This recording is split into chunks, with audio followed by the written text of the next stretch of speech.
Hello and welcome to the next episode of Linux B. Today we are going to see what is VI and VIM. Basically VI is an editor, text-based editor, which is by default available into the any Linux versions.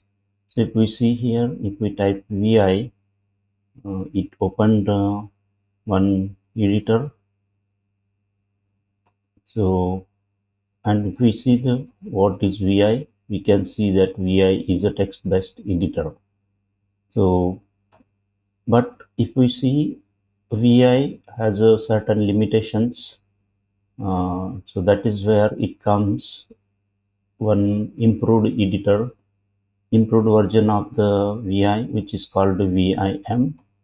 So if we see here by default, VIM is not installed onto the Ubuntu. So we have to install it using this command called sudo apt install vim.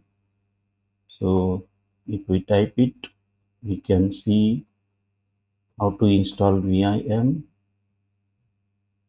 Okay, there seems to be some problem, which we need to remove it if required.